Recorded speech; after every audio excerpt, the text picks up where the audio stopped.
Vous allez découvrir Bienvenue à Gattaca, un film de science-fiction réalisé par Andrew Niccol en 1997.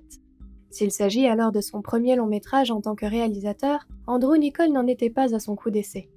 En effet, ce Néo-Zélandais a d'abord fait ses armes à Londres, où il a réalisé des clips publicitaires, avant de venir s'installer aux États-Unis dans les années 90, où il écrit le scénario du film culte The Truman Show. Ce film, qui sera réalisé par Peter Weir et interprété par l'inénarrable Jim Carrey, raconte la vie d'un homme piégé depuis sa naissance dans un jeu de télé-réalité qui lui sert de vie. La vente du scénario de The Truman Show apporte à Andrew Niccol une belle notoriété auprès de la profession et des moyens financiers qui lui permettent alors de réaliser son propre projet, Bienvenue à Gattaca. Ce film, non seulement il en a écrit le scénario, mais il peut également le réaliser de bout en bout.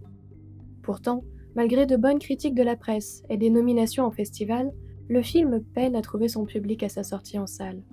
Il faudra attendre quelques années avant que le film, brillamment porté par Ethan Hawke, Uma Thurman et Jude Law, ne soit redécouvert et considéré comme un film culte. Par la suite, Andrew Niccol prêtera sa plume au scénario du film Le Terminal pour Steven Spielberg, puis écrira et réalisera Lord of War avec Nicolas Cage en 2005, avant de revenir à ses premiers amours avec un film d'anticipation en 2011, Time Out, qui décrit une société où le temps a remplacé l'argent. Il adapte ensuite le best-seller de Stephenie Meyer, Les âmes vagabondes, puis écrit et réalise Good Kill en 2014 et Anon en 2018. À travers ses œuvres, qu'elles traitent de géopolitique ou de science-fiction, Andrew Niccol questionne ce qui pousse l'homme à agir, à s'aliéner ou à se libérer des systèmes qu'il a lui-même mis en place, décryptant le monde qui nous entoure.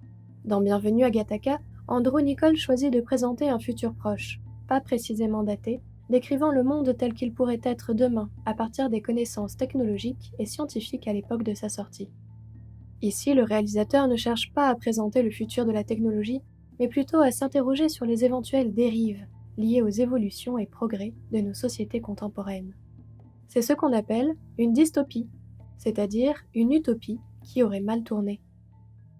À cette réflexion anticipatrice se mêle un scénario de film policier autour de la résolution d'une enquête pour meurtre. Le film emprunte à ce genre cinématographique certains codes, comme les costumes, les ambiances et les lumières, qui rendent ainsi ce futur encore plus inquiétant. Cependant, sous sa couverture de thriller futuriste au rythme haletant, le film déroule un conte philosophique sur la liberté et l'accomplissement individuel. En un sens, Bienvenue à Gattaca est une histoire classique sur le triomphe de l'esprit humain. Explique Andrew Niccol. Il s'agit alors d'utiliser les métaphores permises par la trame futuriste pour traiter de l'inégalité des chances, des injustices sociales et de la discrimination. Bienvenue à Gattaca interroge. Qu'est-ce qui définit notre identité ?